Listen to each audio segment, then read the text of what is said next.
अकबर के महल में कई कीमती सजावट की वस्तुएं थीं, लेकिन एक गुलदस्ते से अकबर को खास लगाव था। इस गुलदस्ते को अकबर हमेशा अपने पलंग के पास रखवाते थे। एक दिन अचानक महाराजा अकबर का कमरा साफ करते हुए उनके सेवक से वो गुलदस्ता टूट गया। सेवक ने घबराकर उस गुलदस्ते को जोड़ने की बहुत कोशिश की, लेकिन नाकाम रहा। हार कर उसने टूटा गुलदस्ता कूड़ेदाने में फेंक दिया और दुआ करने लगा कि राजा को इस बारे में कुछ पता न चले। कुछ देर बाद महाराजा अकबर जब महल में लौटे तो उन्होंने देखा कि उनका प्रिय गुलदस्ता अपनी जगह पर नहीं है।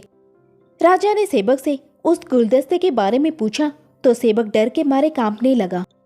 सेवक को जल्दी में कोई अच्छा बहाना नहीं सूझा तो उसने कहा कि महाराज, उस गुलदस्ते को मैं अपने घर ले गया हूँ ताकि अच्छे से साफ कर सकूं।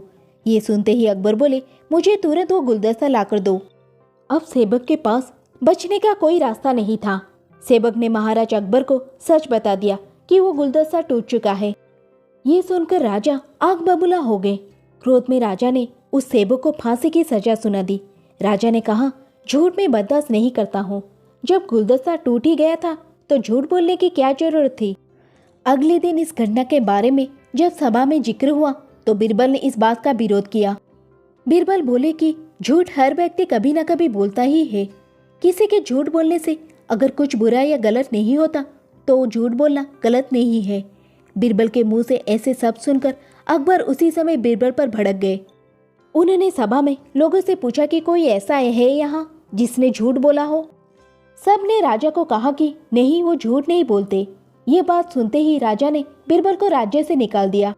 राज दरबार से निकलने के बाद बीरबल ने ठान ली कि वो इस बात को साबित करके रहेंगे कि हर व्यक्ति अपने जीवन में कभी न कभी झूठ बोलता है। बीरबल के दिमाग में एक तरकीब आई, जिसके बाद बीरबल सीधे सोनार के पास गए। उन्होंने जौहरी से सोने के गेहूं जैसी दिखने वाली बाली बनवाई और उसे लेकर महाराज अकबर की सभा में पहुंच गए। अकबर ने जैसे ही बीरबल को सभा में देखा तो पूछा कि अब तुम यहाँ क्यों आए हो। बीरबल बोले, जहांपना, आज ऐसा चमत्कार होगा जो किसी ने कभी नहीं देखा होगा। बस आपको मेरी पूरी बात सुननी होगी।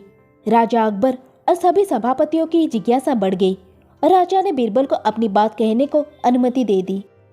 बीरबल बोले, आज मुझे रास्ते में एक सिद्ध पुरुष के दर्शन हुए। उन्होंने मुझे ये सोने से बनी गेहूं की बाली दी है और कहा कि इसे जिस भी खेत में लगाओगे वहाँ सोने की फसल उगेगी। अब इसे लगाने के लिए मुझे आपके राज्य में थोड़ी सी जमीन चाहिए। राजा ने कहा, ये तो बहुत अच्छी बात है, चलो हम तुम्हें जमीन दिला देते हैं।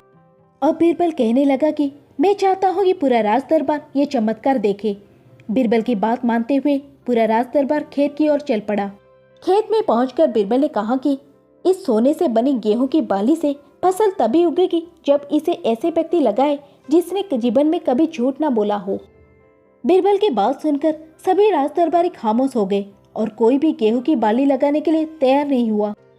राजा अकबर बोले कि क्या राज दरबार में कोई ऐसा व्यक्ति नहीं है जिसने जीवन में कभी झूठ ना बोला हो। सभी खामोश थे। बीरबल बोले, जहांपना, अब आप ही इस बाली को खेत में रोप दीजिए। बीरबल की बात सुनकर महाराज का सिर झुक गया। उन्होंने कहा, बचपन में मैंने भी कई झूठ बोले हैं, तो मैं इसे कैसे लगा सकता हूँ। इतना कहते ही बादशाह अकबर को यह बात समझ आ गई कि बीरबल सही कह रहे थे। इस दुनिया में कभी ना कभी सभी झूठ बोलते हैं। इस बात का एहसास होते ही अकबर उस सेवक की फांसी की सजा रोक देते हैं